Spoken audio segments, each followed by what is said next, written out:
रमणीयजटाकलापं गौरी निरन्तरविभूषितवामभागं नारायणप्रियमनङ्गमदापहारं वाराणसीपुरपतिं भज विश्वनाथं वाराणसीपुरपतिं भज विश्वनाथम्।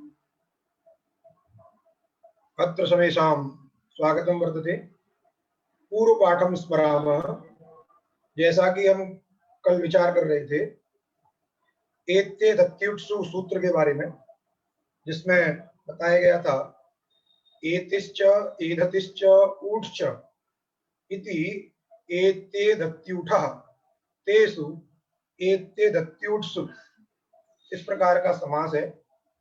और आत की अनुवृत्ति आती है और वृद्धिरेचि से एचि भी आता है, और वह एचि दो का विशेषण है, एति और एधति का।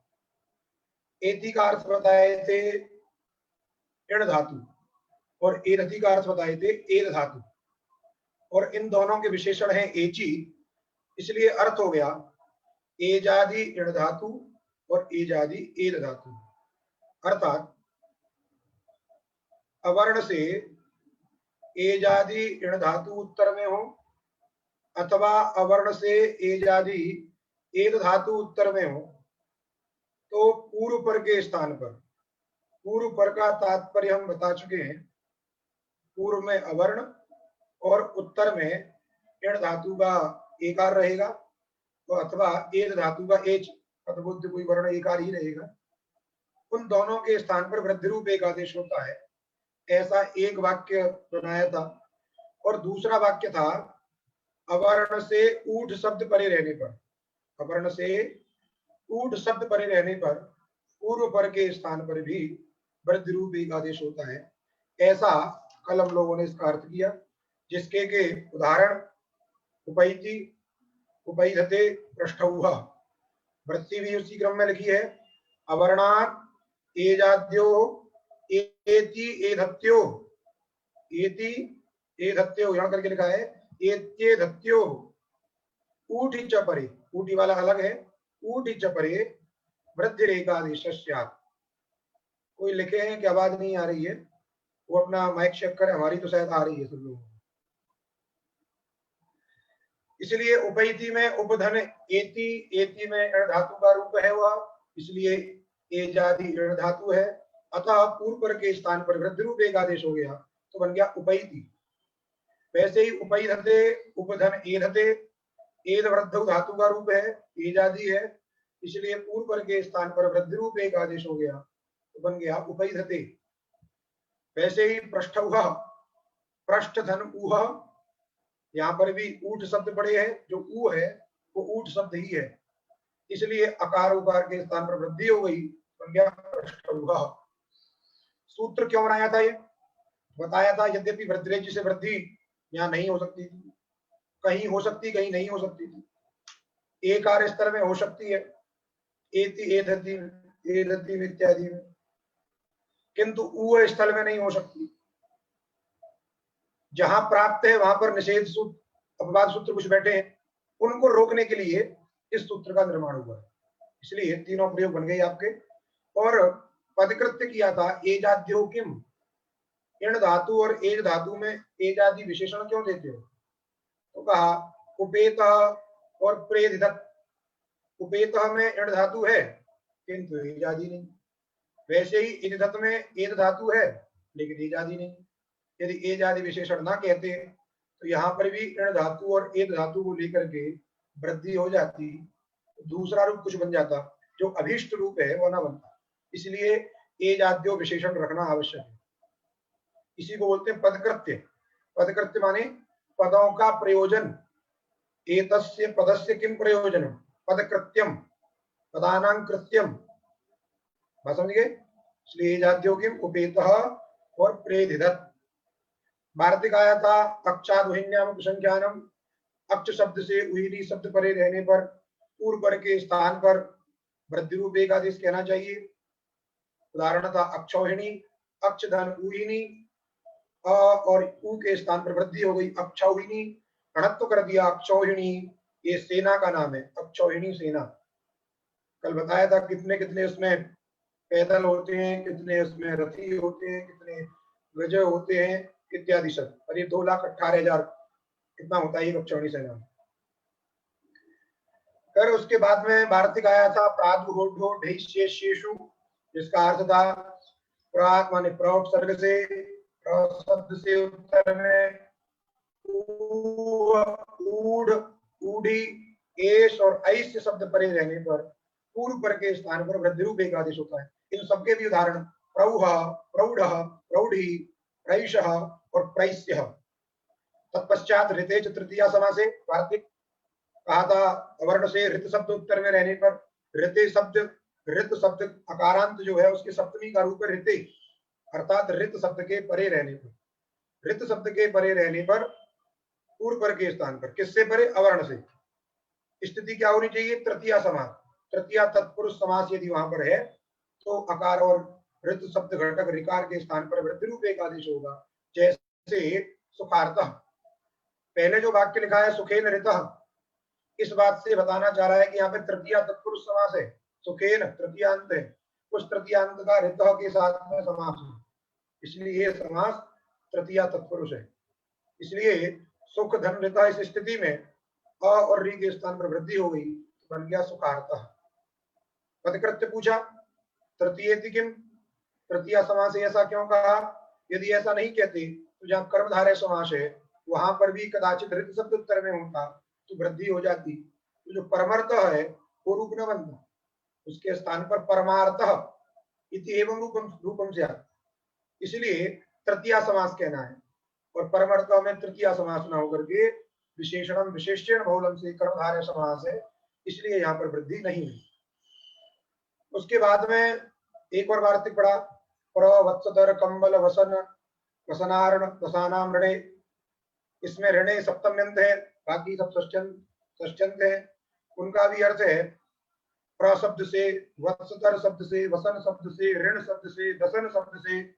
ऋण शब्द यदि उत्तर में है तो पूर्व पर के स्थान पर वृद्धि रूप एक आदेश होता है, जिनके की उदाहरण प्रारणम, वत्सधरारणम, कंबलारणम, वसनारणम, ऋणारणम और दसारण। दसारण देश का नाम है इसलिए दसारण। इस प्रकार वृद्धि जी की हम लोगों ने चर्चा की। उसके बाद नया सूत्र आ रहा है उपसर्गाः क्रिया योगे, उपसर्गाः क्रिया योगे, क्रिया योगे उपसर्गा भवन्ति। क्रिया योग माने क्रिया संबंध। जैसे आप किसी व्यक्ति के पास में चले जाओ और आपके अंदर एक विशेष गुण आ जाए, जैसे कहते हैं ना आप मंदिर चले गए तो आप धार्मिक हो गए, आप जो है आपके माथे पर ले जाता है ये बड़ा धार्मिक है। वैसे ही कुछ शब्द हैं जो क्रिया का संबंध प्राप्त कर लेते हैं तो उनके माथे पर लग जाता है ये उपसर्ग है, यही तो है क्रिया संबंध, क्रिया योग। जैसे ऐसे समझे कदाचित आप अपने माता पिता के पास जाते हो तो आप में पुत्रत्व बुद्धि होने लगती है, और आप यदि अपने शिष्य के पास जाते हो तो आपके अंदर गुरु बुद्धि होने लगती है, और जब मित्र के पास में जाते हो तो आपके अंदर मित्र की बुद्धि होने लगती है। तो ये संबंध है, ये संबंधी के भेद से बदलते रहते हैं, जैसा संबंधी होगा वैसा ही रंग आपके ऊपर चढ़ जाएगा। तो वैसे ही कुछ शब्द हैं, कुछ शब्द माने प्रादि, प्रादि शब्द हैं जिनको बताएंगे कौन कौन से प्रादि हैं। तो यदि प्रादि शब्द क्रिया के समीप में रहते हैं, क्रिया के संबंध में रहते हैं, क्रिया का योग उनके साथ में रहता है, तो उन प्रादियों का नाम उपसर्ग हो जाता है। इसलिए कहा प्रादयः क्रिया योगे उपसर्ग संज्ञा स्युः। प्रादियों की क्रिया के योग में, क्रिया के योग में उपसर्ग संज्ञा होती है। उपसर्ग ये नाम है, जैसे आपका नाम चिंटू, पिंटू, देवदत्त, चैत्र, मैत्र इत्यादि है, वैसे ही प्रादि शब्दों का नाम है उपसर्ग। लेकिन वो नाम कब होता है? जब वो क्रिया के साथ में रहते हैं, क्रिया का संबंध उनके साथ में रहता है। कौन है प्रादि? तो स्वयं कहा प्र, परा, अप, सम, अनु, अव, निस, निर, दुस, दुर, वी, आंग, नी, अधि, अपि, अति, सु, उत, अभि, प्रति, परि, उप, एते प्रादयः। गिन लीजिए कितने हैं, हमें तो 22 लगते हैं। आपको लगता हो तो देख लीजिएगा। तो ये 22 जो है, इन 22 इनको बोलते हैं प्रादि। प्र है आदि में जिनके, तो देखिए शुरुआत कहां से हुई है, प्र से हुई है ना, प्रादि, इसलिए प्र है आदि में जिनके, ऐसे जो शब्द उन्हीं को बोलेंगे प्रादि। जैसे कहा कि सर्वादि, तमाम गण आएंगे आगे, गण पाठ जो है सर्वादि है ना, शिवादि, वैसे ही ये भी है प्रादि। जैसे कह दिया विद्यार्थी इत्यादियों को ले आइए, एक कमरे में 10 विद्यार्थी बैठे, एक का नाम बोल दिया है, चैत्र आदि को कार्यालय में प्रस्तुत करिए या कार्यालय बुलाइए, तो एक का नाम लिया, आदि पद से सभी आ गए, माने बाकी के वो सब भी। वैसे ही प्रादि कह दिया, माने प्र है आदि में जिनके, बाकी और सब। इसलिए उन प्रादियों की क्रिया के योग में, क्रिया का संबंध यदि हो उनके साथ में, तो उनका नाम उपसर्ग हो जाता है। अब पूछा जाएगा भाई ये प्रादि तो आपने बता दिए, परपरा उपसम, ये इनकी पूर्वी है, लेकिन ये क्रिया क्या है, क्रिया किस चिड़िया का नाम है, क्रिया बताइए। तो क्रिया को बताने के लिए पुनः आगे सूत्र स्मरण कर रहे हैं, भूवादयो धातवः। क्या कह रहे हैं, भूवादयो धातवः। भूवादयो धातवः माने क्या है, जो भूवादय हैं वे धातु है। ये संज्ञा विधायक सूत्र है। जैसे पूर्व सूत्र उपसर्गा क्रिया योगे, वो भी संज्ञा विधायक सूत्र है। और ये जो भूवादयो धातव है, ये भी संज्ञा विधायक सूत्र है। क्या संज्ञा करता है, जैसे पहला वाला सूत्र है उपसर्गा क्रिया योगे, उपसर्ग संज्ञा करता है, तो उपसर्ग जो है संज्ञा है, और संज्ञी कौन है, प्रादि।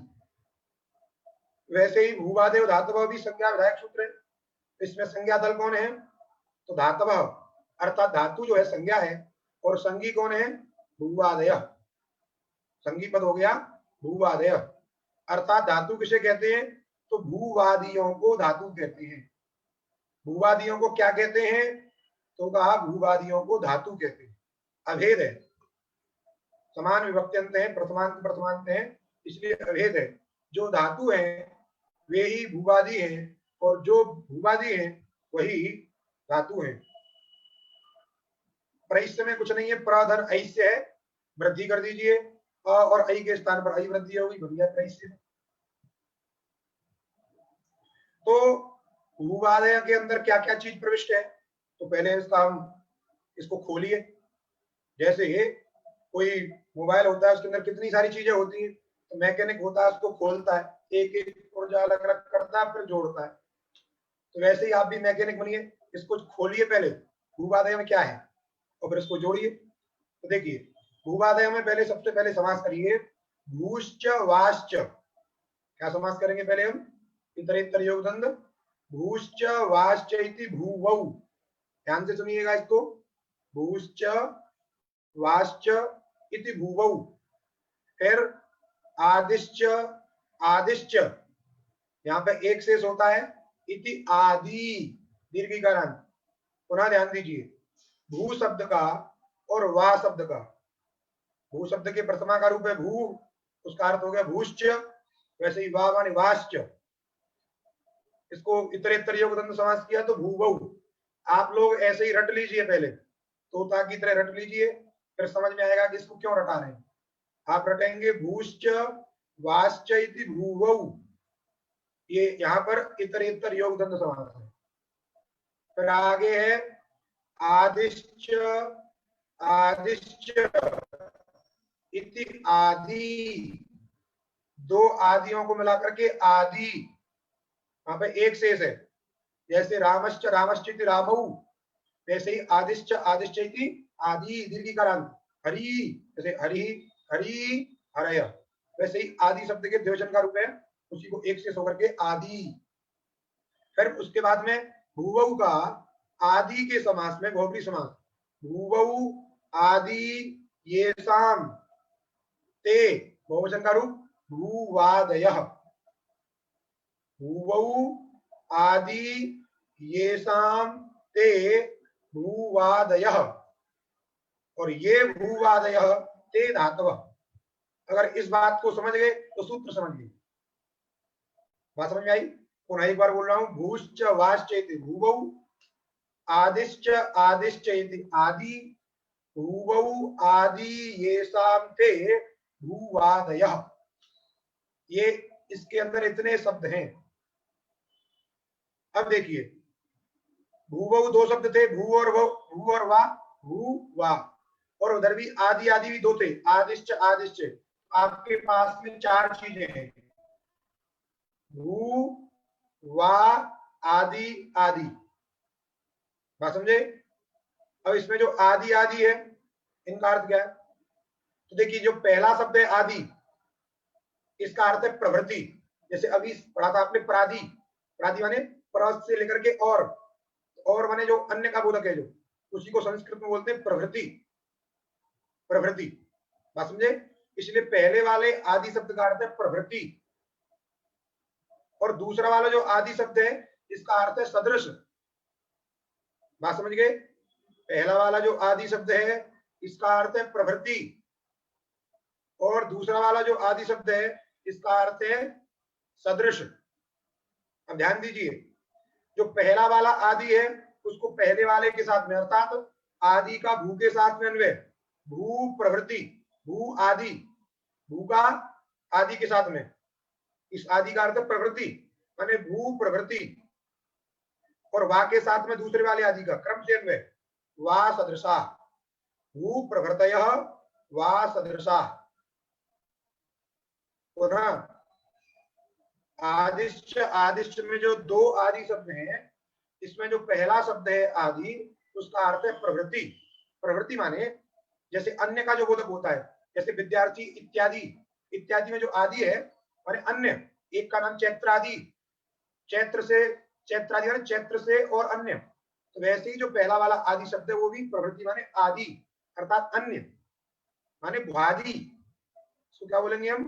भू के साथ में अन्य हो गया तो क्या भुआदि, भू प्रवृत्ति, अर्थात भू, भू इत्यादि जो शब्द है, भू से लेकर के और, भू से लेकर के और, भू उसको बोलेंगे भुआदि। जैसे चैत्रादि प्रादि, वैसे ही भुआदि। पहले वाले आदि शब्द का अन्वय हुआ भू के साथ में। दूसरा वाला आदि शब्द है उसका अर्थ बताया आपको सदृश, उसका अन्वय करना है वा के साथ में, अर्थात वा सदृश, भुआदि वा सदृश। भुआदि जो शब्द हैं, भुआदि शब्द माने भुआदि गण है, जैसे सर्वादि गण है, शिवादि गण है, वैसे ही भुआदि गण है। भुआदि गण में कौन से शब्द है? तो जो आपकी धातुएं पढ़ी गई है ना, भू अस इत्यादि, वा, पच, बाकी जो भी है, जितनी 1900 लगभग 2000 के समथिंग धातुएं हैं, वे धातुएं सभी भुआदि गण में है। जैसे प्रादि आप 22 पढ़े थे, वैसे भुआदि कितने हैं? लगभग 2000, उन्हीं को समझना है भुआदि से। तो वे भुआदि शब्द, उन भुआदि शब्द, यदि वे भुआदि शब्द कैसे? वा सदृशा, वा सदृशा माने वा के समान, सदृश माने समान, अर्थात वा के समान। तो वा क्या है? ध्यान दीजिए, वा का अर्थ है, एक धातु आप पढ़ोगे वा गति गंधनयो, तो वो क्रिया का वाचक है। वा शब्द क्या है? क्रिया, इसलिए उसको बोलेंगे वा का अर्थ हो गया क्रियावाचक। समझे कि नहीं? तो वा सदृश माने क्रियावाचक, क्रियावाचक के समान, अर्थात उसी को हमने समान को उठाकर क्रियावाचक शब्द रख लिया उसके स्थान पर। और भू आदि का अर्थ हो गया भुआदि, तो उसका अर्थ हुआ भुआदि शब्द, अर्थात भुआदि शब्द जो है क्रिया के यदि वाचक हैं, भुआदि शब्द यदि क्रिया के वाचक हैं तो उनकी धातु संज्ञा होती है। भुआदि शब्द यदि क्रिया के वाचक हैं तो उनकी धातु संज्ञा होती है। क्रिया के वाचक माने जैसे आप बोलते हो गच्छति, तो गच्छति में जो गम है, उस गम से क्रिया, एक क्रिया बोध होता है आपको। कौन सी क्रिया का बोध होता है? जाना। गच्छति माने जाता है। पचति आप बोलते हो, तो पचति में जो पच शब्द है उससे क्रिया का बोध होता है। कौन सी क्रिया है वो? पकाना। स्वपिति माने एक क्रिया का बोध होता है सोना, तो चलना फिरना सोना बैठना जितना भी है सब क्रिया है, उस क्रिया को बताने वाला कोई ना कोई शब्द है। वे शब्द कैसे हैं, कौन से हैं? वो भुआदि है। कौन से शब्द है वो? भुआदि। अब पकाने शब्द को यदि पच शब्द कहेगा तब तो उसकी धातु संज्ञा है, आप कोई दूसरा कह दोगे वो नहीं। इसलिए कहा यदि भुआदि शब्द, भुआदि गण में पठित जो शब्द हैं वे यदि क्रिया के वाचक हैं, भुआदि गण में पठित शब्द यदि क्रिया के वाचक हैं उनकी क्या होती है? धातु संज्ञा। और जो धातु जिसको हम कहते हैं, जिसकी धातु संज्ञा कर देते हैं, वो क्रिया का वाचक रहता है। क्योंकि धातु संज्ञा किसकी होती है? क्रिया के वाचक शब्द की रहती है। क्योंकि हमने क्रिया जाननी है, उपसर्गा क्रिया योगे, क्रिया को समझना है। तो क्रिया को समझाने के लिए इन्होंने सूत्र बताया भूवादेव धातु, जिसकी धातु संज्ञा होती है वही तो क्रिया है, क्योंकि क्रियावाचक शब्द की ही धातु संज्ञा होती है। जैसे मनुष्य उसी को कहते हैं जिसमें मनुष्यत्व तो रहता है, नहीं तो मृगास चरंती। वैसे ही धातु उसी को कहते हैं जिसके अंदर क्रियावाचकत्व है। चलना, फिरना, सोना, रोना, धोना, खाना पीना, मरना, जो भी ये क्रियाएं हैं, इन क्रियाओं के वाचक यदि शब्द भुआदि हैं, भुआदि शब्द यदि इन क्रियाओं के वाचक हैं, उनका नाम क्या होगा? धातु। और जो धातु है वही तो क्रियावाचक है, एक ही चीज है। कहा कि क्रियावाचक शब्द की धातु संज्ञा है, इसका मतलब जिसकी धातु संज्ञा होती है वह शब्द क्रिया का वाचक होता है। क्योंकि यदि क्रिया का वाचक नहीं होगा तो धातु कैसे होगा? इसीलिए भू का अर्थ हो गया और आदि को जोड़ करके भुआदि, माने भू प्रभृतयः और वा सदृशा, वा के समान। वा के समान, तो वा में ऐसा कौन सा चीज है जिसका समानता भू इत्यादि में ले जा रहे हैं? तो वा में एक धर्म है क्रियावाचकत्व। जैसे आप बोलते हो चंद्रमुखी, किसी स्त्री के लिए प्रयोग करते हो चंद्रमुखी, चंद्र के समान मुख वाली चंद्रमुखी। चंद्रमुखी में क्या होता है? चंद्र में रहने वाला एक धर्म है, वो धर्म उसके मुख में रहता है। सादृश्य जिसको बोलते, समानता।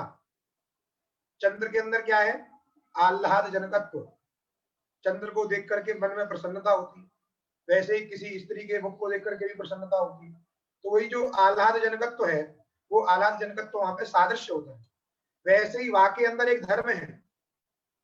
क्या धर्म है? क्रियावाचकत्व, क्रिया को बताना। वही क्रियावाचकत्व यदि भुआदि शब्दों में रहता है, यदि वही क्रियावाचकत्व भुआदि शब्दों में रहता है, तो उन भुआदि शब्दों की धातु संज्ञा हो जाती है। उनको धातु पद से हम व्यवहार करने लगते हैं। ये धातु है, भू धातु है, अस धातु है, गम धातु है। क्यों? क्योंकि वह क्रिया का वाचक है। तो जो शब्द क्रिया का वाचक हो और भुआदि गण में पठित हो, लक्षण समझिए, जो शब्द क्रिया का वाचक हो और भुआदि गण में पठित हो, उसी शब्द को धातु कहते हैं। इसलिए भुआदि गण पठितत्वे सति, भुआदि गण पठितत्वे सति क्रियावाचकत्वम धातुत्वम। भुआदि गण में पठित हो और क्रिया का वाचक हो। जैसे आगे आप पढ़ेंगे, वा धातु में ही केवल क्रियावाचकत्व नहीं है, अन्य में भी है। वो क्यों लिया गया वा शब्द? उसके पीछे रहस्य है। उस रहस्य को आप धीरे धीरे समझोगे, समझेंगे नहीं, मनोरमा पढ़ोगे जब उस रहस्य को समझोगे, वा शब्द ही क्यों लिया, अन्य शब्द क्यों नहीं लिए। आप केवल समझ लीजिए उसके अंदर क्रियावाचकत्व है, इसलिए उसी क्रियावाचकत्व को लेकर के हमने यहाँ पे कह दिया भुआदि गण में पठित जो शब्द क्रियावाचक यदि है तो उसका नाम धातु है। इसलिए धातु संज्ञा उसकी होगी क्रियावाचकत्वे सति भुआदि गण पठितत्वम धातुत्वम, ऐसा लक्षण बन गया। जैसे गंधवत्वम पृथिव्या लक्षण आप बोलते हो, वैसे ही धातु का लक्षण क्या है? भुआदि गण पठितत्वे सति क्रियावाचकत्वम धातुत्वम। समझ में आ गई? केवल कह दें यदि, अब पदकृत्य भी कर लीजिए, हम केवल कहें भुआदि गण पठितत्वम, भुआदि गण में पठित हो, उसी की धातु संज्ञा होती है, इतना ही कहिए। क्यों कहते हो क्रियावाचकत्व?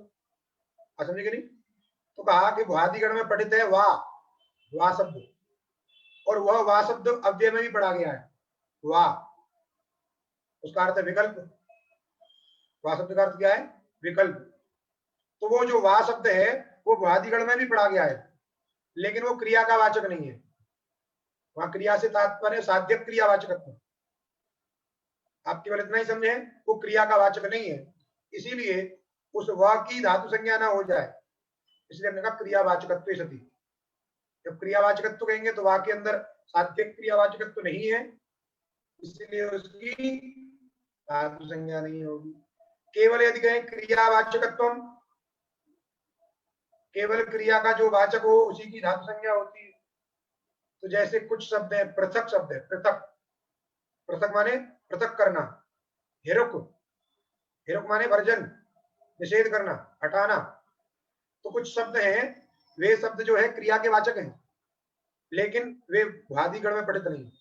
यदि केवल क्रियावाचकत्व कहेंगे तो हिरुक, पृथक इत्यादि शब्दों की भी धातु संज्ञा हो जाएगी, इसीलिए उसकी धातु संज्ञा ना हो, उसकी धातु संज्ञा ना हो, इसलिए हमने कह दिया भुआदिगण पठितत्व भी होना चाहिए। तो हिरुक पृथक शब्द भुआदिगण में पठित नहीं है, भू अस इत्यादि गण में पठित नहीं है, इसलिए उसकी जो धातु संज्ञा नहीं होती है।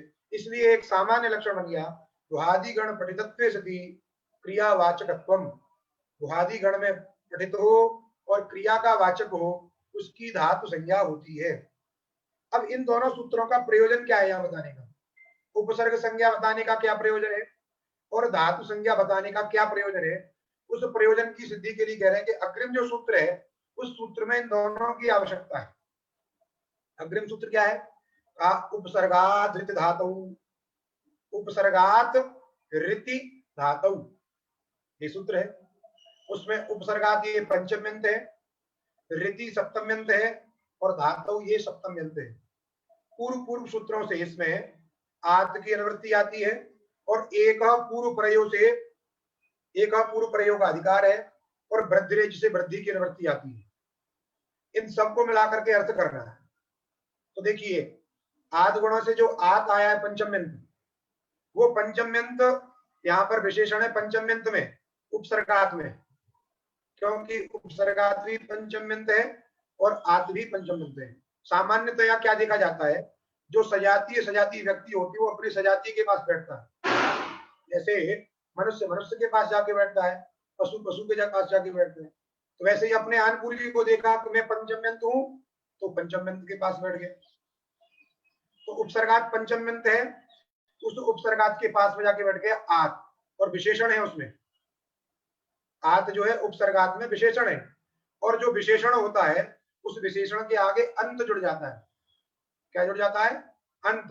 उसको बोलते हैं तदंत विधि, उसी को बोलते हैं तदंत विधि। कैसे होती है ये बात की बात है, आप समझिए बस। यदि दो पद परस्पर समान विभक्त्यंत हैं और विशेष विशेषण भाव है, परस्पर समान विभक्त्यंत हैं और परस्पर में यदि विशेष विशेषण भाव है, तो विशेषण बोधक पद के आगे अंत शब्द जुड़ जाता है। विशेषण बोधक पद के आगे अंत शब्द जोड़ देती है। लेकिन इस नियम की प्रवृत्ति कहां नहीं होती है? जहां दो पद सप्तम्यंत रहते हैं और उसमें विशेषणवाचक पद यदि वर्णबोधक हो, तो वहां पर ये नियम न लग करके, अर्थात अंत शब्द न आकर के वहां पर आदि शब्द आता है। जैसे इसी सूत्र में धातु सप्तम्यंत है और ऋति भी सप्तम्यंत है, दोनों सप्तम्यंत है, परस्पर विशेष विशेषण भाव है। धातु विशेष है और ऋति जो है विशेषण है। तो आपके नियम के अनुसार तो यहां भी अंत होना चाहिए, लेकिन हमने कहा कि वह नियम इस स्थिति में नहीं लगता। क्यों? क्योंकि यहाँ पे जो ऋति है, ये ऋत शब्द जो है री वर्ण का बोधक है। ऋत माने हरस्व ऋकार, री वर्ण, इसलिए वर्ण बोधक सप्तम्यंत पद जो है, सप्तम्यंत जो धातु है उसमें विशेषण है, इसलिए यहाँ पे तदंत न होकर के आदि होगा। इसलिए री माने ऋकार और उसके आगे जुड़ गया आदि, और फिर सप्तमी विभक्ति, अर्थ हो गया ऋकारादौ। क्या अर्थ हो गया? ऋकारादौ धातु। और पहले नियम के अनुसार आत और उपसर्गात में विशेष विशेषण भाव होने से तदंत विधि हो गई, अंत जुड़ गया, तो उसका अर्थ हो गया आत माने अवर्ण, उसके आगे जुड़ गया अंत, तो अर्थ हो गया अवर्णांत। अवर्णांत उपसर्ग और पंचमी का अर्थ है से परे, अवर्णांत उपसर्ग से उत्तर। क्या अर्थ हो गया? अवर्णांत उपसर्ग से उत्तर। अवर्ण है अंत में जिसके ऐसा जो उपसर्ग, उससे उत्तर यदि ऋकारादि धातु है, अर्थ समझ में आ गया? अवर्णांत उपसर्ग से उत्तर में यदि ऋकारादि धातु उत्तर में है तो पूर्व पर के स्थान पर, पूर्व पर के स्थान पर अर्थात पूर्व जो अवर्ण है और उत्तर में जो ऋकारादि धातु घटक जो आद्यवयव ऋकार है उसके स्थान पर, दोनों के स्थान पर, पूर्व पर के स्थान पर वृद्धि रूप एक आदेश होता है, अर्थात अ और री के स्थान पर वृद्धि होगी। पुनः ध्यान दीजिए, आत पंचम्यंत है, उपसर्गात भी पंचम्यंत है, समान विभक्त्यंत है, विशेष विशेषण भाव है, और जहां पर ऐसा होता है वहां विशेषण के आगे अंत शब्द जोड़ देती है, इसलिए अर्थ हो गया अवर्णांत उपसर्ग से। आत उपसर्गात का अर्थ हो गया अवर्णांत उपसर्ग से। और आगे रीति धातु है, दोनों विशेष विशेषण भाव है, सप्तम्यंत है, लेकिन विशेषण बोधक जो पद है वो वर्णवाचक है, री माने री वर्ण, तो वहां पर अंत न जुड़ करके आदि जुड़ गया, इसलिए हो गया ऋकारादौ धातु।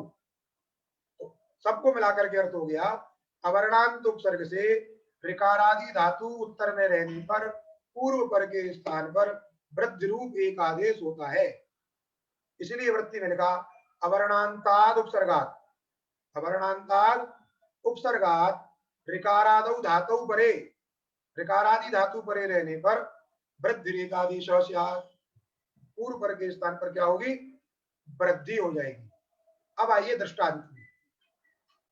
अब आपको समझ में आ गया कि पहले दो सूत्र क्यों आवश्यक हैं, क्योंकि यदि उपसर्ग न बताते तो आप कैसे समझते अवर्णांत उपसर्ग, धातु नहीं बताते तो आप कैसे समझते कि ये ऋकारादि धातु है, इसलिए दोनों सूत्रों को बताना आवश्यक है और उसके बाद में विधि सूत्र बताए। अब दृष्टांत में आइए, जैसे स्थिति है प्रार्चति, प्रधन रिच्छति, प्रधन रिच्छति, इसमें जो प्र है वो उपसर्ग है। क्यों उपसर्ग है? क्योंकि क्रिया के योग में है, क्रिया के संबंध में, क्रिया के समीप में। क्रिया कौन है? तो रिच्छति, रिच्छति में रिच्छ धातु रिच्छ गतौ, उससे तिवादी प्रत्यय होकर रिच्छति बनता है। वो तो रिच्छ जो है क्रिया का वाचक है और भुआदि गण में पठित है, इसलिए भुआदि गण में पठित होने के कारण और क्रियावाचक होने के कारण इसकी धातु संज्ञा है। इसकी क्या है? धातु संज्ञा है। और जो धातु होता है वो क्रिया का वाचक है ही है, इसलिए क्रिया हो गई रिच्छति।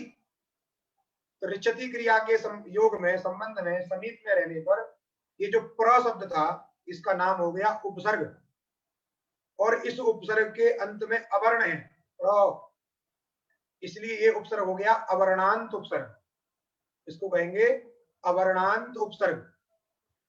बता दिए हैं चूंकि रिच्छति धातु है और उस धातु के आदि में री है, क्योंकि रिच्छ धातु है, रिच्छ की धातु संज्ञा होती है क्रिया का वाचक होने से, गमनक क्रिया का वाचक है, इसलिए ये जो धातु है ये धातु कैसी है? ऋकार आदि, री वर्ण इसके आदि में है, इसलिए ऋकार आदि धातु भी है यहाँ पे।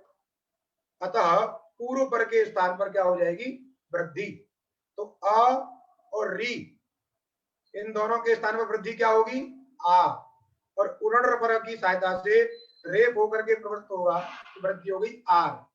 अब याद रखिएगा, अब हम बार बार उरण रपर का स्मरण नहीं कराएंगे, हम सीधा बोल देंगे अ और री के स्थान पर वृद्धि हो गई आर, इसलिए आप संदेह नहीं करेंगे कि आर वृद्धि कैसे हो गई, क्योंकि दो तीन बार चार जगह आपने पढ़ लिया है वृद्धि होती है आ, और वह आर रपर होकर प्रवृत्त होता है, इसलिए उसको बोल देते हैं आर वृद्धि हो गई। तो यहाँ भी वृद्धि हो गई, तो सबको मिलाकर के क्या रूप बन गया? प्रार्चति। अ और री के स्थान पर आर वृद्धि और मिला दिया सबको तो बन गया प्रार्चति, अर्थात प्रकृष्ट रूप से जाने वाला, प्रकर्षेण रिच्छति गच्छति, प्रकर्ष रूप से जाने वाले व्यक्ति को कहते हैं प्रार्चति। बात समझ में आ गई? इसलिए 3 नंबर पे क्या लिखा है? प्रकर्षेण गच्छति, अर्थ लिख दिया है 3 नंबर टिप्पणी में, प्रकर्षेण गच्छति। समास देखिए 2 नंबर टिप्पणी में लिखा था भूवादेव धातवों में, उस समास को आप देख लीजिए, कुछ उसमें आगे लिख दिया है भू साचर्यात् वा शब्दो अनभ्यम गृह्यते। इस बात में भी आपको जाने की आवश्यकता नहीं है, जब आप कौमुदी इत्यादि सिद्धांत कौमुदी ग्रंथ पढ़ोगे या मनोरमा ग्रंथ पढ़ोगे तो वहां पे इसका विस्तार से वर्णन होगा। आप इसको केवल कहिए वादिगण पठितत्वे सति क्रियावाचकत्व धातुत्व, इतना ही समझिए। और समास जो उसमें लिखा है उस समास को आप देख सकते हैं। अब पुनः अग्रिम सूत्र है एंग पर रूपम। एंग पर रूपम, तो यहां पर भी जो है उपसर्गा धृत धातु से उपसर्गा की अनुवृत्ति है, धातु की अनुवृत्ति है, और आद गुणा से आत की अनुवृत्ति है, और एक पूर्व प्रयोग का अधिकार है, और इन सबको मिलाकर के अर्थ करना है। तो जैसे आत आया है, उपसर्गात भी आया है, तो जो पहले स्थिति थी विशेष विशेषण भाव होने से तदंत विधि, इसलिए हो गया आद उपसर्गात। आद उपसर्गात माने अवर्णांताद उपसर्गात। आद उपसर्गात का क्या अर्थ है यहाँ पे? अवर्णांताद उपसर्गात, अवर्णांत उपसर्ग से, क्योंकि बार बार लिखते नहीं है, एक बार बता दिया है अवर्णांताद उपसर्गात, अब वही चीज यहां भी है, इसलिए उन्होंने दूसरे शब्द से लिख दिया। आप बस समझ जाइए, इसका तात्पर्य यही है, आद उपसर्गात माने अवर्णांताद उपसर्गात। एंगी सप्तम्यंत है, और धातु की जो अनुवृत्ति आई है वो भी सप्तम्यंत है, और एंग से किसका बोध होता है? वर्ण का। एंग माने एंग प्रत्याहार, ए ओ, इसलिए वर्ण बोधक जो विशेषण है उसके आगे जुड़ गया आदि, अर्थ हो गया एंग आदि। तो अवर्णांत उपसर्ग से एंग आदि धातु उत्तर में रहने पर, अवर्णांत उपसर्ग से एंग आदि धातु उत्तर में रहने पर पूर्व पर के स्थान पर पररूप एक आदेश। ये क्या चीज है पररूप एक आदेश? अर्थात जो दोनों हैं वो पर के रूप में मिल जाएंगे। जैसे एक लोटा जल हुआ आपके पास में, और आप गंगा जी में स्नान करने गए, आपने उस लोटे को जल को क्या किया? गंगा जी में डाल दिया, तो वो जल क्या हो गया? गंगा जल हो गया। वैसे ही यहां पर भी है, दो स्थानीय, पूर्व स्थानीय और एक पर स्थानीय, उनके स्थान पर क्या होता है? पररूप, अर्थात पूर्व और पर के स्थान पर जो पर वाला है ना वही रहता है, अर्थात पूर्व का रूप जो है उसमें जाके मिल जाता है। जैसे लोटे का जो रूप पानी था वो गंगा जल में जाके मिल गया, वैसे ही जो पूर्व स्थानीय है वह भी उसमें जाके मिल जाता है, अर्थात उसी के रूप को ग्रहण कर लेता है, उसी बोलते हैं पर रूप। उन दोनों को स्थान पर पर रूप हो जाता है, माने पर के समान रूप हो जाता है। उत्तर में जो वर्ण है उस वर्ण के समान रूप हो जाता है, उसी को बोलते पर रूप, पर के समान रूप। अभी दृष्टांत में आप देखेंगे तो अर्थ समझ में आ गया। आदुपसर्गात एंगादौ धातौ परे पूर्व परयो स्थाने पररूप एकादेशस्य। इसमें एक पूर्व परयो स्थाने ऐसा नहीं लिखा है, लेकिन वो है, आप समझे रही, हम बता रहे हैं इसलिए। अवर्णांतादुपसर्गात एंगादौ धातौ परे पूर्व परयो स्थाने पररूप एकादेशस्य। ध्यान दीजिएगा, जहां जहां लिखा हो एक आदेश, जहां जहां वृत्ति में आपको क्या लिखाई दे, ये एक आदेश, इसका मतलब है स्थानीय दो है, नहीं तो एक आदेश क्यों करेंगे? इको यणची में नहीं कहा कि इक के स्थान पर यण रूप एक आदेश होता है, ऐसा नहीं कहा। क्यों? स्थानीय एक ही है, वहां दो नहीं। जब विशेष विशेष शब्दों का प्रयोग कब किया जाता है? जब कुछ विशेष रहता है। आदेश तो सामान्य है, जब उसमें विशेषण लगा दिया एक आदेश, इसका मतलब कुछ विशेष है, यहाँ पे वहां स्थानीय दो है। तो आप वृत्ति में जहां कहीं भी लिखा देखें एक आदेश, तो वहां समझ जाइए वहां पूर्व प्रयोग ही है, इसलिए पूर्व प्रयोग स्थानीय एक आदेश। बात समझ में आ गई? इसलिए अर्थ हो गया अवर्णांताद उपसर्गात एंगादौ धातौ परे पररूप में एक आदेश। जैसे प्रेजते, प्रेजते में प्रधन एजते, प्रधन, प्र जो है उपसर्ग है, क्यों? क्योंकि क्रिया का संविभ्याह है। एजते में एज्री कंपनी, कंपन, कंपन कर अर्थ में जो है धातु एज्री, उससे रूप बनता है एजते, इसलिए ये धातु क्रियावाचक है। यहाँ पर क्रिया का संविभ्याह होने के कारण जो प्र शब्द है उसका नाम उपसर्ग है और अवर्णांत है, इसलिए अवर्णांत उपसर्ग से एंग आदि धातु, क्योंकि एज्री धातु है और एंग प्रत्याहार बोध्य वर्ण उसके आदि में है ए, इसलिए अवर्णांत उपसर्ग से एंग आदि धातु उत्तर में रहने पर पूर्व पर के स्थान पर हो गया पर रूप, अर्थात प्र और एजते में जो अ है वो अ जो है ए में जाके मिल गया, अर्थात ए के रूप में खो गया। जैसे आप कभी भगवान का स्मरण करते हो तो खो जाते हो, तन्मय हो जाते हो, उसी के रूप में खो जाते हो। वैसे ही ए जो है वो आ जो है ए के रूप में खो गया, कोई पर रूप हो गया। बात समझे कि नहीं? अर्थात दूसरे का रंग उसके ऊपर चढ़ गया, जैसे कहते हैं संग का रंग चढ़ जाता है, उसके संग का रंग उस पर चढ़ गया, अर्थात अ की सत्ता समाप्त हो गई है। अ जो है ए के रूप में परिणत हो गया, अ जो है ए के रूप में परिणत हो गया।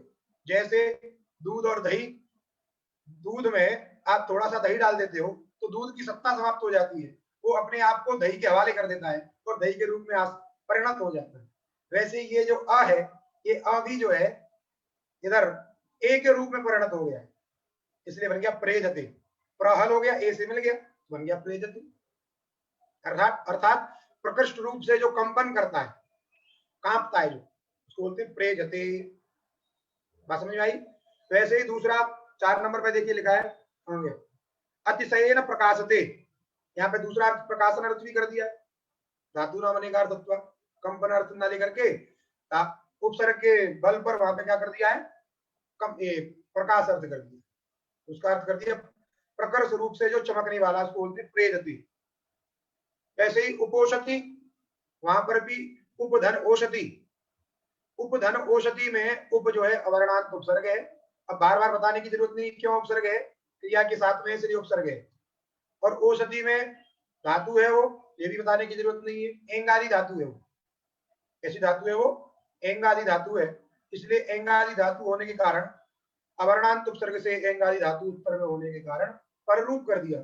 तो प का जो अ है वह अ ओ में जाके परिणत हो गया, पर रूप को ग्रहण कर लिया, इसलिए बन गया उपोषति। उपोषति माने समीपम गच्छति, समीप में जाता है, उसको बोलते हैं उपोषति। इस प्रकार दोनों रूप हो गए, प्रेजते, उपोषति। अब पुनः एक विशेष सूत्र आ रहा है, अचो अंत्यादि टी। क्या सूत्र है? अचो अंत्यादि टी। ये संज्ञा विधायक सूत्र है, संज्ञा करता है। क्या संज्ञा करता है? तो टी संज्ञा करता है। कितनी छोटी संज्ञा है टी, अभी उपसर्ग संज्ञा थी, कहीं धातु संज्ञा थी, ये सबसे छोटी संज्ञा है व्याकरण की टी। उपसर्ग का प्रयोग धातुओं के बिना नहीं होता, क्योंकि उपसर्ग तभी होगा जब वो धातु के साथ में रहेगा। उपसर्गा क्रिया योगे, क्रिया के योग में ही उनकी धातु संज्ञा होती है, बाकी उसका नाम प्र शब्द रहेगा, कुछ दूसरा रहेगा, लेकिन उपसर्ग नहीं रहेगा। बात समझ में आ गई? अचोन्त्यादि टी, टी संज्ञा करता है, इसलिए टी जो पद है वो संज्ञा पद है। और अचोन्त्यादि, ये जो पूरा पद हुआ, ये क्या हुआ? संज्ञी हुआ। अब अर्थ निकालना है हमको। अचो अंत्यादि, अंत्यादि अच, अंत्यादि अच। अब इसको जोड़ तोड़ के निकालना है। पहले हम वृत्ति पढ़ लेते, फिर सूत्र से कोशिश करते कैसे निकलेगा। सूत्र में क्या, वृत्ति में क्या लगा है? अचाम मध्य यो अंत्य अच, अचाम मध्य यो अंत्य, अचों के मध्य में जो अंत्य। अब ध्यान दीजिए, अचों के मध्य में अंत्य कौन होगा? कोई अच होगा। जैसे मनुष्यों के बीच में जो पशु है, ऐसा नहीं होता, मनुष्यों के बीच में कोई मनुष्य होगा, पशु थोड़ी होगा। वैसे ही अचों के मध्य में जो अच, अचाम मध्य यो अंत्य, अंत्य माने अंत्य अच। सीधी सी बात है, जो समुदाय है, समुदाय जिनका है उनमें से वही व्यक्ति अंत होगा, वही आदि होगा। यदि मनुष्यों का समुदाय है तो उसमें आदि मनुष्य होगा और अंत भी जो है मनुष्य होगा। यदि अन्य किसी का समुदाय है तो उसका भी आदि वही होगा, अंत भी वही होगा। यदि अचों का समुदाय है तो उस अचों के समुदाय में आदि भी अच होगा और अंत भी क्या होगा? अच होगा। इसलिए यो अंत्य, अंत्य के बाद में वहां पर जो लिखा सह लिख दिया केवल, अंत्य कौन ऐसा नहीं लिखा। अंत्य जो समझना है, अंत में जो होगा, अंत्य माने अंत्यच। इसलिए अचाम मध्य यो अंत्य, अचों के मध्य में जो अंत्य अच, और स आदिर यस्य, और वह है आदि में जिसके, वह है आदि में जिसके ऐसा जो समुदाय है। जैसे मान लीजिए ये समुदाय है 1 2 3 4 5 ऐसे समुदाय है, अचों का समुदाय है, इसमें अंत ये है, तो अंत्यज हो गया ये। इस अंत्यज के ये हुआ अंत्यज, ये है आदि में किसके? अब इसके बाद में तो कोई है नहीं, इसके बाद में तो कोई है नहीं, तो ये स्वयं के आदि में। जैसे परमात्मा किसके आदि में? स्वयं के आदि में, क्योंकि उससे कोई ना आदि है ना उससे कोई अंत है। इसलिए परमात्मा क्या है? वही आदि है, वही अंत है। बात समझे कि नहीं? तो यदि उस अज से कोई अंत में रहेगा तब तो वो उसके आदि में रहेगा। यदि ध्यान दीजिए, यदि उस अज से कोई अंत में रहेगा तो कोई अच नहीं रहेगा। क्यों? क्योंकि यदि अच रहा तो अंत्य से वो ले लिया जाएगा। तो जो अंतिम में जिसको हम पकड़ेंगे, इसका मतलब इसके आगे या तो हलवरण रहेगा या कुछ नहीं रहेगा, क्योंकि अचों के मध्य में अंत्य अच। तो अंतिम अच से यदि ये पकड़ लिया हमने तो उसके आगे अच वर्ण नहीं रहेगा। यदि अच वर्ण रहेगा तो वो अंत नहीं है, क्योंकि वो आगे वाला जो अंत्य हो जाएगा। इसलिए सीधी सीधी बात है कि उस अच से आगे या तो कोई हल वर्ण रहेगा अथवा कोई नहीं रहेगा। यदि कोई नहीं रहेगा तो वह स्वयं के आदि में है, स्वयं के अंत में है। तो उसकी केवल उसी वर्ण की केवल क्या होगी? टी संज्ञा होगी। यदि उस अच वर्ण के बाद में कोई हल वर्ण है तो उस हल वर्ण को लेकर के, उस हल वर्ण को लेकर के उस समुदाय की टी संज्ञा होगी। जैसे दृष्टांत में भी आप समझाते हैं आपको। जैसे आप समझिए, स्थिति है सक अंधु, सक धन अंधु। सक धन अंधु में क में अ है, अचों के मध्य में जो अंत्यज, अब यहाँ पे तो एक ही अच है अचों के मध्य में। और यदि सा का अ पकड़े, क का अ पकड़े, दो अच हो गए। इनके मध्य में अंतिम अच कौन हुआ? अंतिम वाला हुआ क का अ, ककार उत्तरवर्ती अकार। अचों के मध्य में कोई समुदाय है, उस समुदाय में अच है। तो जैसे शक शब्द एक समुदाय है, शक, इसमें स में अ एक अच है और क में अ एक अच है। इसमें अंतिम अच कौन है? क में अ। बात समझे कि नहीं?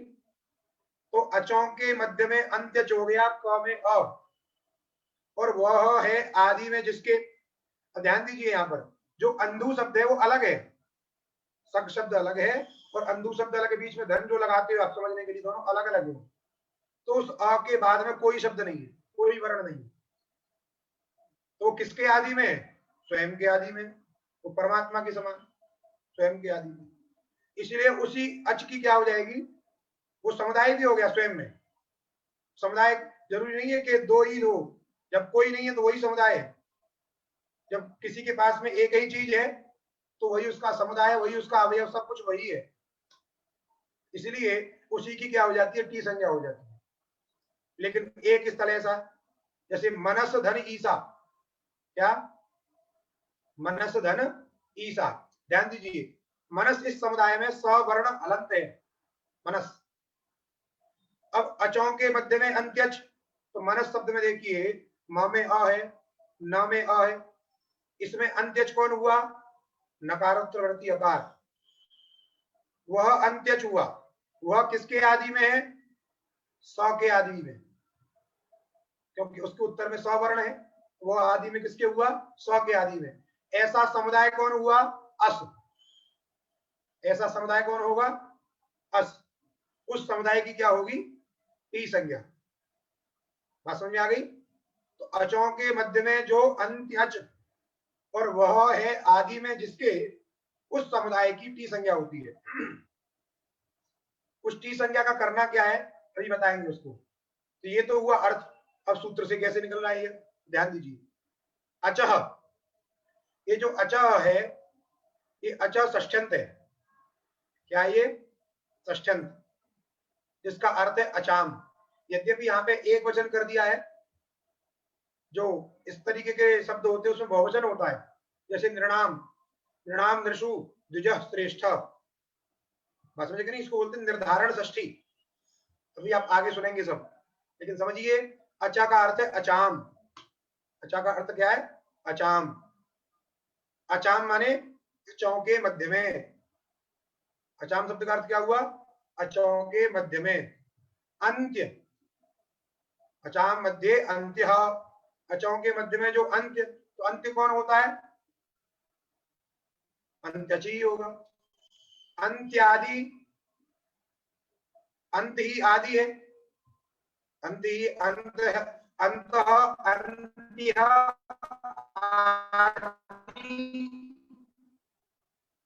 यस्य समुदायस्य, अंत्य ही है आदि जिस समुदाय का। लिखा है यहाँ पे अचाम मध्य यो अंत्य स माने अंत्य, अंत्यवर्ण आदि माने आद्यवयव यस्य समुदाय से। तो अंत्यादि शब्द में समास है। अंत्य आदि यस्य, अंत्यादि, अंत्यवर्ण है आदि माने अचों के मध्य में जो हुआ अंत्य, और वही यदि किसी समुदाय का आदि है तो उस समुदाय की क्या होती है? टी संज्ञा। इसलिए सीधा सीधा अर्थ निकल गया।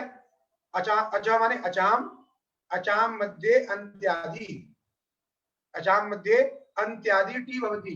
अचों के मध्य में जो अंत्य और यदि वही आदि है, इसलिए अचाम अंत्यादि, अचों के मध्य में जो अंत्यादि, उसको अलग अलग जब तोड़ेंगे तो अचों के मध्य में जो अंत्य और वही है आदि में जिसके, उसकी टी संज्ञा होती है।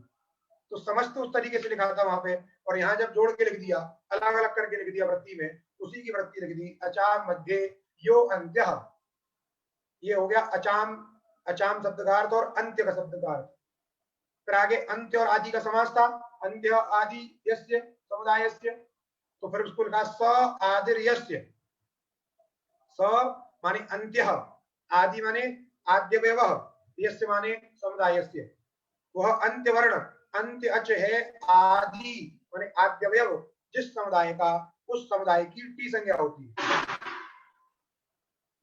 तो उसका नाम, उस समुदाय का नाम टी हो गया। अब उस टी समुदाय का करना क्या है, उसका फल क्या है, प्रयोजन क्या है? तो आगे एक वार्तिक पढ़ रहे हैं, सकंध्वादिषु पररूपम वाच्यम, सकंध्वादिषु पररूपम वाच्यम। इस वार्तिक का क्या अर्थ है? जैसे अभी आप तमाम पढ़े थे प्रादि भुआदि, वैसे ही सकंधवादी गण है, उसमें बहुत सारे शब्द हैं। सकंधवादी में क्या है? बहुत सारे शब्द हैं।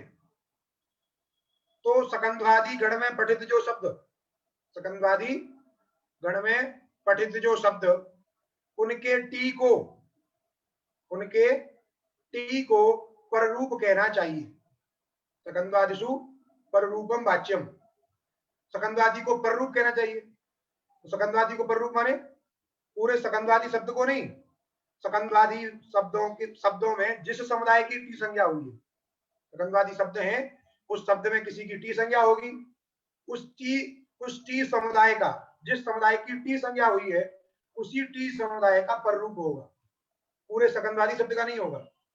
जैसे दृष्टांत समझिए, इसलिए कहा तच्चटे, आगे लिखा है इसलिए सामान्य वार्तिकता सकंधवादिषु पररूपम वाच्यम, सकंधवादी गण में पठित शब्दों को पररूप कहना चाहिए। तो क्या पूरे शब्द को ही करते पररूप? तो नहीं, तच्च पररूपंच, जो पररूप होगा वो किसको होगा? टी के स्थान पर जिस जिस समुदाय की, जिस अवयव की टी संज्ञा हुई होगी, उसी टी का क्या कहेंगे? पररूप कहेंगे, उसी टी का पररूप होगा।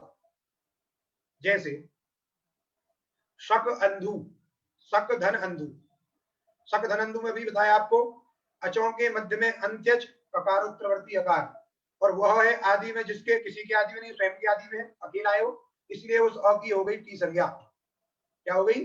टी संज्ञा।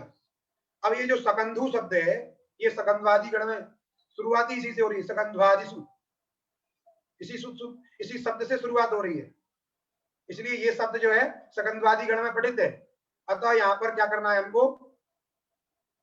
इसकी टी की, इसका तात्पर्य है सकंधवादी में, देखिए इस गण में सिद्ध शब्द पढ़े गए, सकंधु शब्द पढ़ा गया है। क्या पढ़ा गया है? सकंधु। अब वो सकंधु शब्द की सिद्धि जैसे भी हो जाए, सकंधु शब्द की सिद्धि जैसे हो जाए वैसा काम करना है हमें। अभी स्थिति हमारे पास क्या है? शक धन अंधु, क्योंकि समास है। शक देशीय, शक देश माने शक जो देश विशेष है, पहले राजाओं के देशों के नाम, शक केरल, चोर इत्यादि, यवन इत्यादि कुछ होते थे ऐसे, तो किसी देश का नाम है शक, समझे कि नहीं? शकवंशीय जो देश है, शकवंशीय जो राजा है, उनके देश का जो अंधु माने उसको बोलते कुआ। तो यहाँ पे समास है शक अंधु। अब हमको सिद्ध करना है सकंधु शब्द, सिद्धि के लिए कुछ करना पड़ेगा, सकंधु बन जाए। यदि ये वार्तिक न हो, सकंदवादी सुपररूपम वाच्यम न हो, तो यहाँ पे क्या होगा, अक सवर्णी दीर्घ से दीर्घ हो जाएगा, तो रूप बन जाएगा सकांधु। जब में बनाना है सकंधु, इसलिए कहा कि जो सकंदवादी गण में पठित शब्द हैं वो जैसे सिद्ध हो ऐसा काम करना है। तो सिद्ध कैसे होंगे, तो कहा कि वहां पर क्या करना है, उनके जो टी भाग रहेंगे उस टी भाग को आप पर रूप कर दीजिए।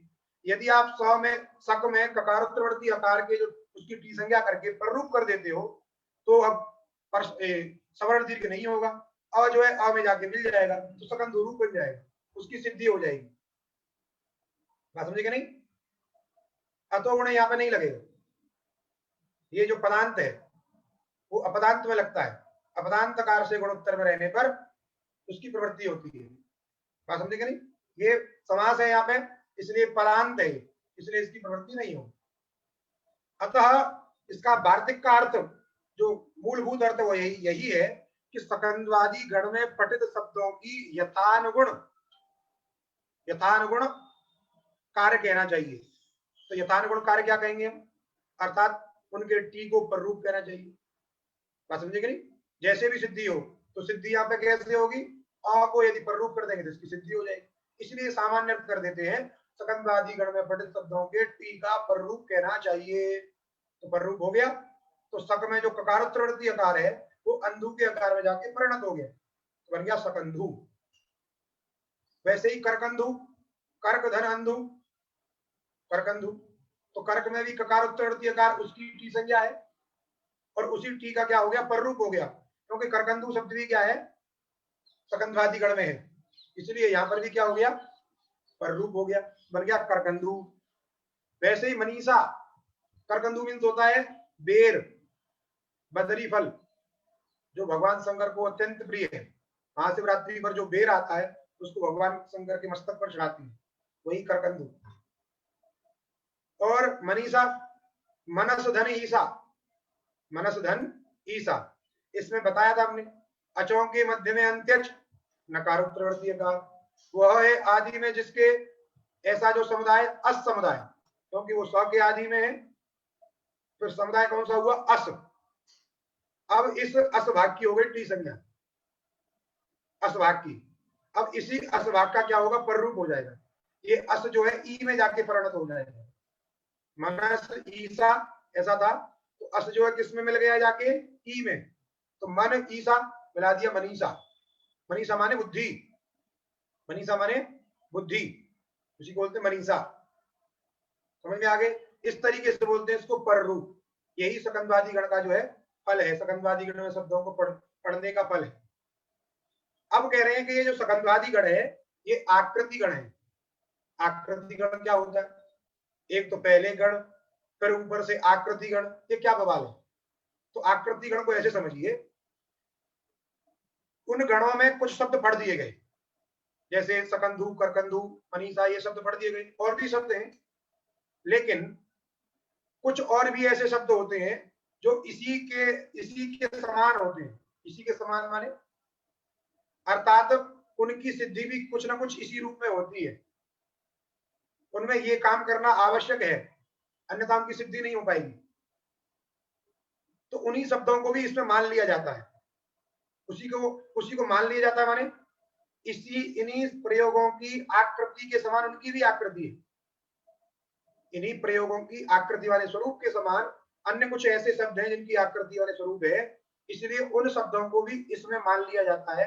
अतः वहां पर भी तब तक कार्य, जो गण में होने वाले कार्य, जैसे यहाँ पे पररूप कार्य है, तो वो कार्य भी हो जाती है, उसी को बोलते हैं आकृति गण।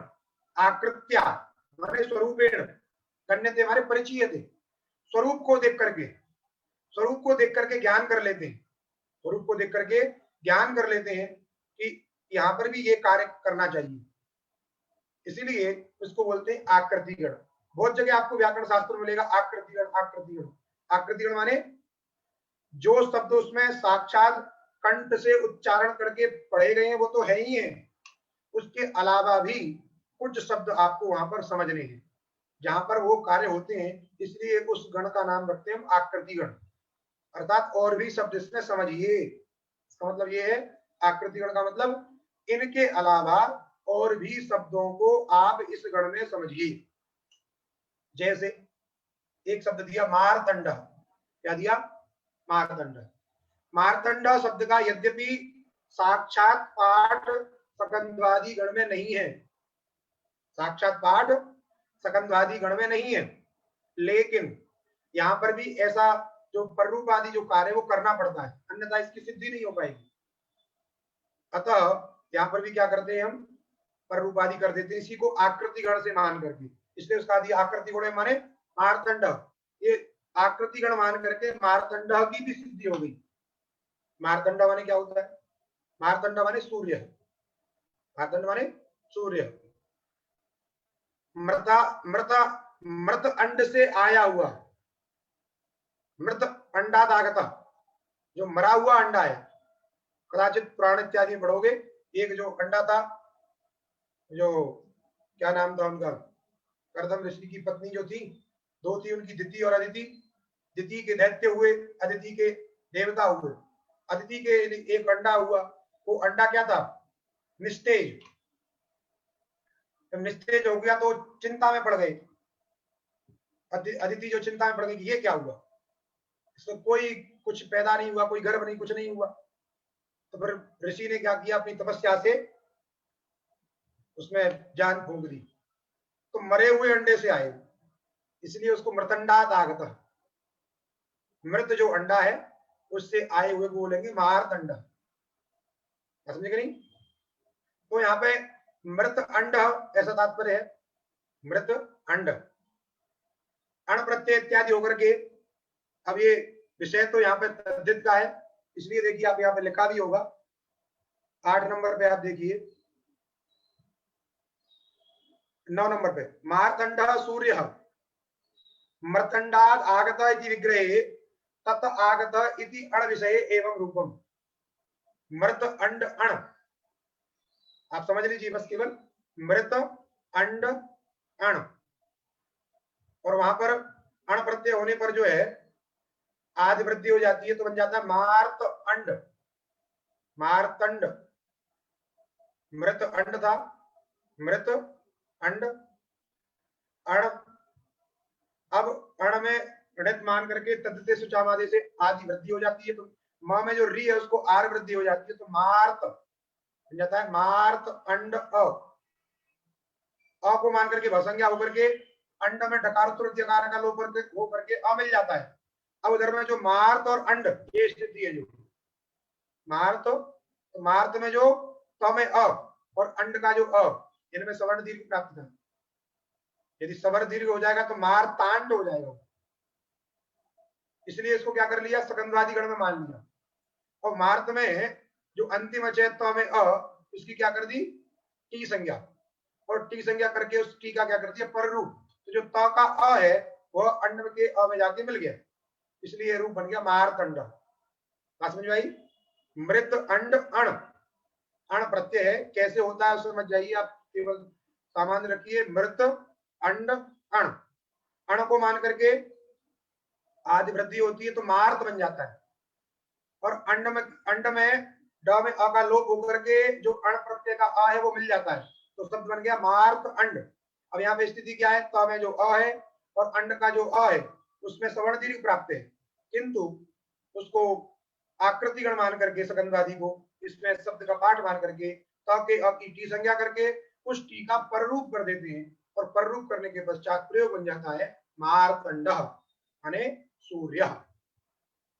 ये आज का पाठ यही होता है समाप्त।